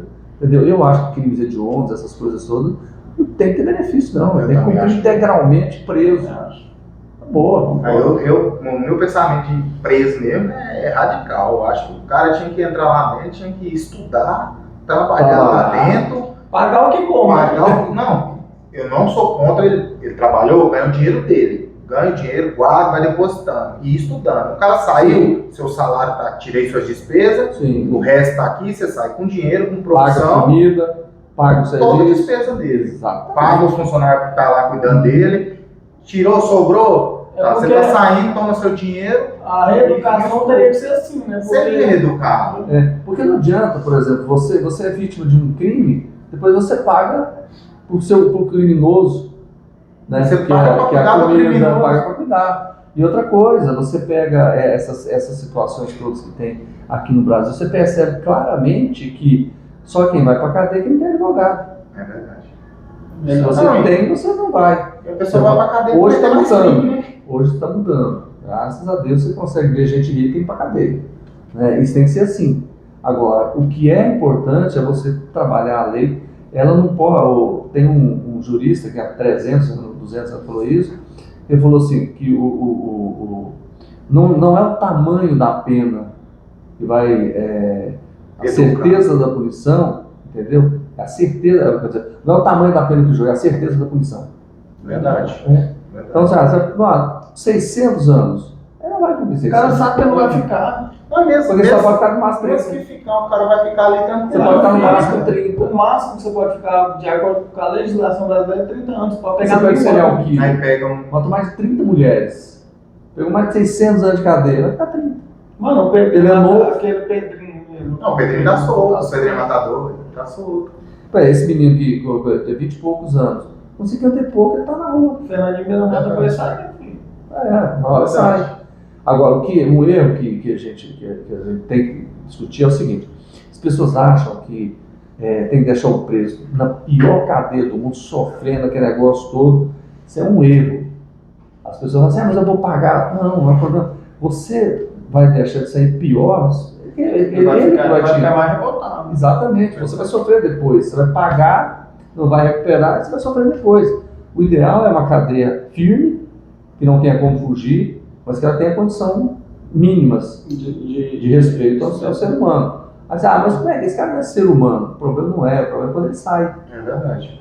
Entendeu? Ele sai, vai vai sair, ser pior. Ele vai sair. E você vai estar aqui. E agora com esse indulto, o cara sai 4 vezes no ano. Exatamente. Então as pessoas pensam, isso é um erro, eu quero que o cara saia de lá e não cometa mais crime. Melhor, não pior. Melhor. Exatamente. Porque ele sai melhor, sair pior é você gastar dinheiro à toa. É verdade. Como é que você explica que você não tem bloqueador de celular? Pois é, cara. Você já viajou muito no Rio de Janeiro, você anda no morro, tu tem bloqueador de sinal. Sabe o que eu fazia? Eu não tirava, não colocava bloqueador não. Eu tirava as tomadas, como é que eles vão carregar o celular? Você sabe que em Natal eles fizeram isso. Não. Isso é longe. Tira a tomada. Ué, não é não? Como é que eles vão carregar o celular? Mas você sabe por que não fazem, né? Se quiser, eles viram cadeia. Cadê a vida? Eles mantêm essa forma de deixar os presos fazer o que quer, porque sabe que não tem como controlar aquilo. Se aquilo lá quiser virar, vai virar. Não tem como controlar. Agora, se quiser fazer, faz. Tem que fazer bem feito. Faz uma cadeia que presta, faz um negócio seguro e põe regras. Verdade. Pode fazer umas Paga um bom salário para os profissionais para não ter desvio. Cara, bota câmera em tudo quanto é lugar, bota porta, por exemplo, automática, faz um negócio, por exemplo, você vai entrar lá, por exemplo, conversa com o advogado, é só pelo vidro, por telefone, tem esse negócio de cena, negócio do jeito que é hoje, o cara passa o que quiser para o advogado não é preciso passar pela revista. Se o advogado for picareta, passa qualquer coisa. Então, assim, se quiser, tem jeito. Não, porque aqui no Brasil tudo tem um jeitinho, né? E não adianta você falar pena de morte. Pena de morte resolver, senão nos Estados Unidos não tinha crime. Em alguns estados que tem pena de morte, não tinha. Eu acho que se fizesse isso que eu falei, acabava. Porque o cara trabalhava o dia todo, estudar à noite, ele não queria voltar lá pra dentro, não. Lá nos Estados Unidos eles tinham uma cadeia que ela era numa ilha. Esqueci o nome dela. Então, Alcatraz. Então, o cara não fugia, mano. Como que ele ia fugir? Pra nadar de braçada era muito. Você já viu a história de lá? Já assistiu o filme? Era muito longe, mano. Então, assim, como? Fuga não tinha. Não tinha fuga. Teve 2 fugas. Os caras até hoje fachados. Então lá não tem jeito. E vai virar pra acabou indo pro outro lado da conversa aqui. É verdade. E vamos às considerações finais, né, Thiago? Por mim, eu dormi aqui. Vamos ter que trabalhar. Eu quero agradecer mesmo pela oportunidade, mesmo sabendo como sua vida é corrida. Até comentei com o Maicon, quando a pessoa quer dar oportunidade pra gente, ela procura jeito, não desculpa. Né? Muitas pessoas que a gente já convidou, né, Maicon? Verdade. Mas agradecer mesmo de coração, eu estou lisonjeado, sabe? É uma pessoa que, além de um ótimo profissional, é uma pessoa muito humilde, muito humana. Tá? Eu só agradecer de verdade, que você possa crescer mais e mais na sua vida, continuando sendo essa pessoa e profissionalmente cada dia melhor. E é isso. Vou falar. Tomara que você tenha razão. Eu vou mandar um abraço para o Marcos, proporcionou essa entrevista, né? Apresentou o Yorevar. Esse é um grande amigo meu. Pai dele, meu vizinho, Tatiana. E assim, proporcionou a gente estar aqui. E eu entrei aqui, quando você me ligou a primeira vez, eu falei que eu era seu fã, né? Entrei aqui, seu fã, e hoje estou saindo mais fã ainda. Não pelo trabalho que você fez na nossa cidade, que foi um trabalho de primeira linha, né? Mas pela pessoa que você é. A gente hoje conheceu o Jordevar, um jornalista, e é uma pessoa incrível, sensacional, um ser humano incrível. E a gente espera entrevistar mais pessoas assim, né, Thiago, com histórias, e que Deus te dê todo mais sucesso que você já tem. Eu vejo, eu te acompanho, te acompanho nas redes sociais, eu vejo que cada dia está crescendo mais. porque o seu trabalho é de qualidade, você hoje está devolvendo o que Deus te deu para as pessoas e você pode ter certeza que as pessoas reconhecem esse lado seu humano, que você tem, o trabalho social que você está fazendo.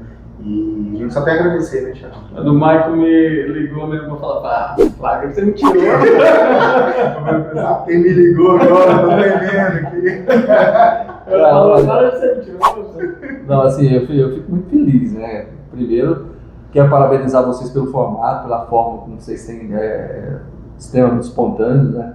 Para conversar, para a gente bater um papo e contar histórias, né? E assim, agradecer acima de tudo, né? O espaço que eu estou tendo para falar do meu trabalho, né? Falar da minha vida, isso não tem preço, né? Porque a gente vive de trabalho, mas quando a gente pode contar a nossa história, é muito interessante, é bonito, né? Eu acho que todas as pessoas que fazem alguma coisa poderiam ter esse espaço, essa possibilidade de dizer para as pessoas, olha, eu pude crescer na vida, né? Eu acreditei e eu cheguei num patamar que eu queria chegar, né? Você nunca para, você sempre está crescendo, mas assim, hoje eu sou extremamente grato a Deus, né, por tudo que Ele me fez e por estar podendo, né, ainda retribuir. Eu acho que com o meu trabalho eu vou fazer isso sempre, sempre, sempre, sempre. E eu aprendi isso com a minha família. Minha mulher, por exemplo, ela é muito ligada, né, em questões de ações sociais. Tem cachorro abandonado na rua, ela leva ela para casa. Lá é sempre assim, a gente sempre tem essa visão de poder ajudar alguém, né? Eu acho isso muito importante. E agradecer a Deus mais uma vez pelo fato de ter permitido, né, que eu pudesse chegar onde eu queria chegar, né? E vocês por me proporcionar o fato de contar isso às pessoas. Esse prazer é nosso, né? Marco e Thiago, obrigado, gente. Obrigado. Para finalizar, Thiago, aquele velho. Um beijo dos gordos. Tchau, gente.